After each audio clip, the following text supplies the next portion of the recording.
everybody, welcome back. Makeup favourites today. Woo! Been meaning to film this video for absolutely ages. The products have changed about 10 times because it's been that long on the agenda. One of the products that I'm going to show you, the Rimmel Mano shadow in Millionaire, which is gorgeous, is in another video that I've done over on the Mum's Eye View channel. So go and check that out. I shall put the link to that below. And that's actually what I have on my eyes at the moment.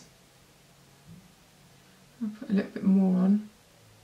This brush is another one of my favourites. Sorry, let's get started with the video, shall we, rather than me just looking at myself in the flip out screen. This is the Becca Blender Brush number 66, and it's just a gorgeous fluffy brush, and I've been using this by default whenever I just want to do a single wash of colour on my lids, because it just kind of blends into the socket really nicely without having to do too much effort at all. So it almost creates a sculpted look for you without any effort.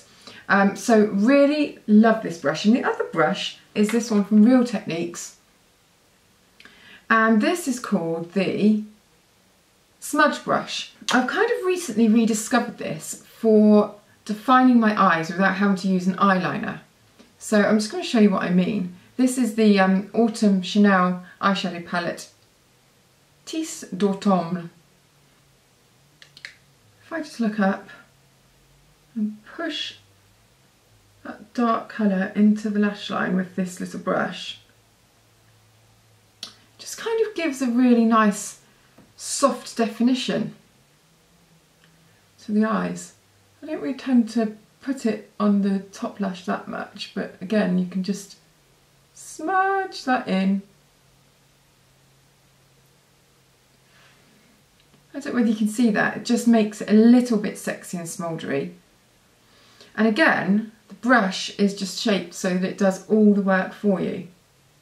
And another thing that you can do is kind of kick the brush out when you get to the edge of the eye like that and form a little wing, which is nice if your eyes are a little bit droopy like mine are starting to get, which you can't see at the moment, but when I get really tired, one of my eyes, the lid's starting to really pull down.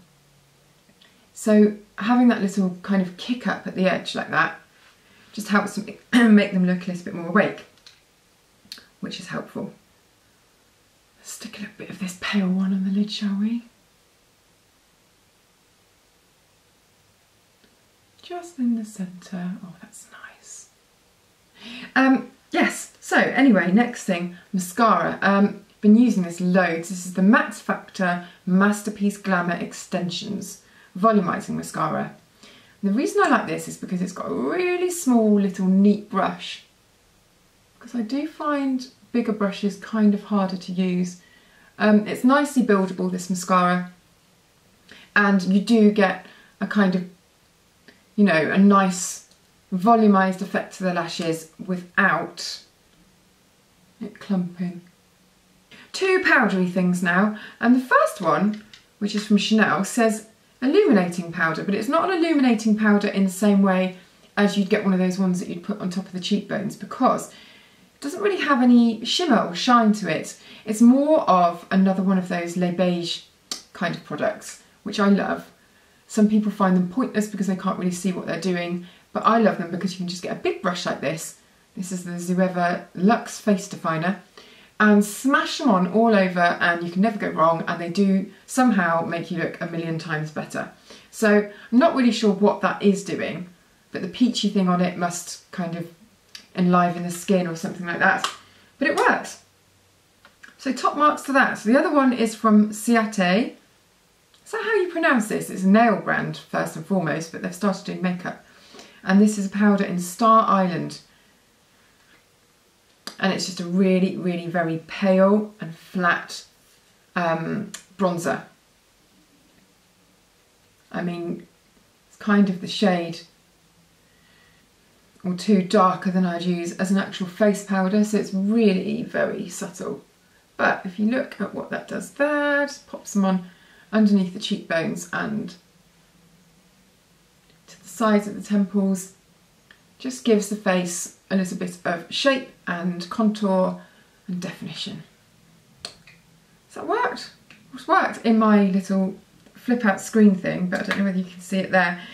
A couple more things that I've been using loads. Now, I talked about the Benefit, is it called GimMe Brow or Just Browsing, kind of filler brow thing earlier on in the year, and lots of you gave me alternatives that you thought were really good as well, and I tried them out, and the Benefit one was still the best.